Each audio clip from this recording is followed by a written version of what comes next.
Greetings everyone, I am Thomas the Retro Nerd, reviewing the games good or bad. You ever get one of those games that you heard good things about, but still never got a chance to play it? I can't be alone on this, right? I got a bunch of those games collecting dust on my shelves.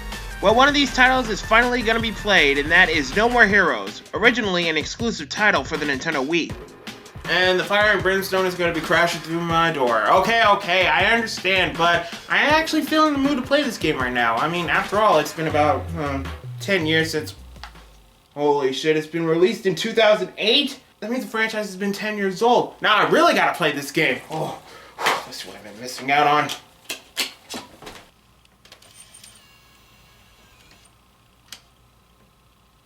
Well, I spent a half hour to see how this game is. My first impressions are a little low, but after getting into the gameplay, I've been getting some enjoyment.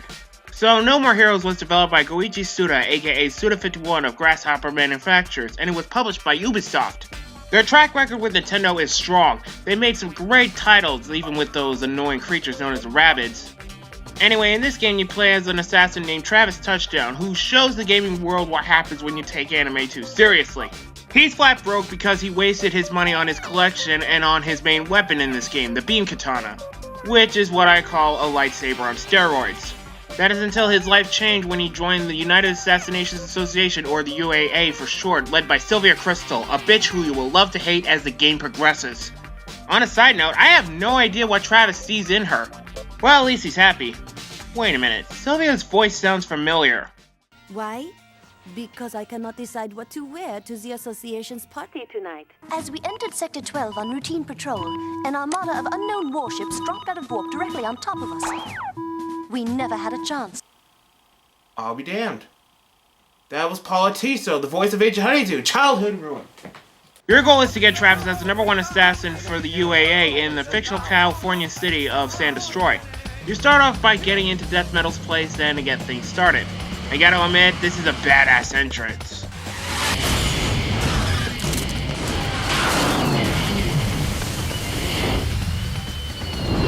Fuckhead! After making it into the top 10, this is where the real game begins. In order to enter in ranked battles, you have to put in your entrance fee. What? You thought you were gonna enter in these ranked battles? Well, to earn some extra money, you're gonna have to do some side jobs. It could either be mowing the lawn, carrying some coconuts, pumping gas in cars, picking up trash, getting rid of graffiti, making money by jumping a ramp to the ocean, or gather scorpions without getting poisoned by them.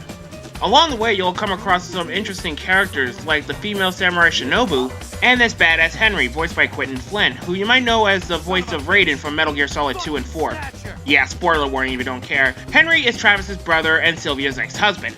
I had to admit that the story is pretty good and I was entertained from beginning to end. Okay, for those who don't want the ending to be spoiled, just skip to this point of the video right now. I'll give you a few seconds. Now for those who stuck around, let's wrap this up. Towards the end of the game, Travis gets hit with reality hard. Sylvia's mother tells him that everything he worked for was all for nothing, though she told him to finish the job where he started. See guys, this is why you don't do business with con artists. After he gets a call, suddenly some jackass hijacks his bike. To get to the final level, you have to painstakingly walk all the way to the entrance to the final level. After meeting up with the #1 assassin, Darkstar, voiced by Stephen Blum, suddenly this mysterious woman pops out of nowhere. Who is this? Jean, Travis's half-brother. Apparently Jean is the one who killed Travis's parents, and after Travis lost everything, that's where it brought him to the UAA. After the final fight with Jean, it kinda looks like she almost won, until... Hooray! Shinobu to the rescue! With Jean now killed, Travis is the #1 assassin in the UAA where he takes his final shit, ending No More Heroes. I'll give my thoughts on the story in general later, but now let's talk about the gameplay. The game uses the Wiimote and Nunchuck combo, which I think is appropriate for this game. You control Travis with the joystick, slash with the A button, punch and kick with the B button. You use the Beam Katana to knock down every single move from your path in order to reach the level's boss. Once their energy is completely low, an arrow will appear telling you where to make your finishing slash. I find it satisfying when I see Mook's heads pop off from their bodies. Ooh, that's awesome. When you see them get dizzy, you can press the B button to knock your opponents down with some wrestling attacks you will obtain by grabbing these wrestling masks. I highly recommend you use these wrestling attacks if you want to deliver a quick kill. I gotta say, this is how you handle motion controls very well. I know it's early in the Wii's lifespan, but it works for simple stuff. If your beam katana runs out of juice, you can press the 1 button to shake the Wii mode to recharge it. Yo! Holy shit, that is dirty as hell. Throughout the majority of the game, you'll be spending your time in the hub world, and I gotta say that it is bland and boring. You'll be spending your time doing some part-time jobs like I mentioned, doing assassin missions to make some extra money, or use the extra money to get some upgrades or accessories. You visit Naomi's lab to get upgrades on your beam katana with ridiculous amounts of money. That greedy bitch. There's Area 51 where you do some clothes shopping if you don't like Travis's default look, Beefhead Videos where you can purchase videotapes to learn some new wrestling moves, and there's Thunder Ryu's gym where you can increase your strength and health. This is also handy with using motion controls. It can either be lifting dumbbells, a heavy barbell, or doing squats. This will help you out later on in the game. The music in this game is something to praise about. The main theme is used throughout the entire game, but remixed for certain events. Now how can you not bop your head to this song anyway?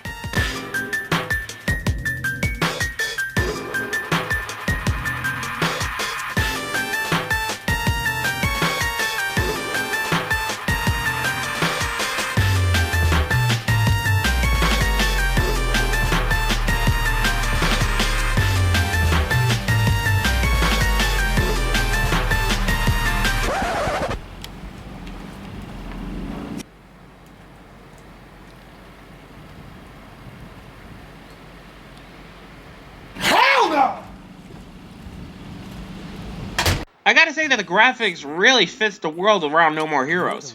It looks like an anime on acid. A design that Street Fighter 4 will use around the same year. If I do want to say that the reason the game is amazing, it's not just the gameplay itself, but with the story. The interactions with the rest of the 10 assassins are both funny and dramatic. But mostly funny. Oh yeah, I feel a good undulation. Your rambling is excellent. I think I'm going to lose the bowel control. Travis is the show stealer, and his voice actor, Robert Atkin Downes, delivered a fantastic performance. All what Travis wanted is to get into Sylvia's hoo-ha when he finally becomes number 1. But he didn't.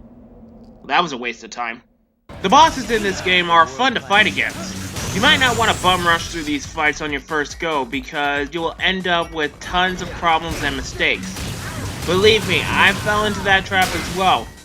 In my first playthrough, I had a hard time trying to beat Shinobu because I was attacking her like a dumbass. It originally took me an hour and a half to finally finish her. During the recording section, I didn't even have a problem. So this is my strategy. Learning the patterns in these fights is the best key to go with when fighting these bosses. Except for Let's Shake. Thanks, Henry. I gotta give Holly Summers some credit with these traps. You gotta shake the Wiimote or nunchuck fast enough in order to escape. And avoiding these missiles? That is such a pain. Speedbuster not only killed Thunder Ryu with her big fucking head, it's also a bitch to dodge if you don't find the right maneuver. Bad Girl is like Harley Quinn without the makeup. I can't believe I fell for the oldest trick in a book! By the way, when her bat is on fire, don't get attacked by this. It's insta-kill. Now, I'm not going to say that this game is perfect. Oh no, this game has plenty of flaws. First off, the combat mechanics are a bit clunky and hard to work with. Locking onto one mook does make the fight a bit easy, but it does make you an open target for the rest to gang up on you. Whether they block like a little bitch, or others that wield a gun and run away like a little bitch. You see the pattern here? Some of the side jumps can be a bit of a problem when it comes to the controls. At the gas station, I can't tell whether to let go of the B button when pumping gas. I would either do it too short or overfill it where it sets me on fire. It is funny, but it gets annoying real fast. I remember hearing the scorpion job is aggravating, and I can see why. Every time you get stung by one, it drags the time away when you try to get the antidote. The worst part about this game are the mission battles that you are not allowed to get hit once. I tried my damn best to complete these, but most of the time mooks sneak behind me to get a hit, causing me to fail instantly. You know what makes it worse? If they were wielding guns, they'll instantly make you fail. Yeah, on one hand, the game is cheap as hell when it comes to these missions. But on the other hand, the game will throw me a bone. In the end, I'm glad that I played this game. I can't believe that I skimmed this game even after I purchased a copy. The overall experience had me smiling at the end. Sure that the combat is a bit choppy and these Mook missions can make me pull my hair out, but I would say that the gameplay is alright for what it is and the story itself is amazing as all hell. If you still own a Nintendo Wii, do yourself a favor and play this game.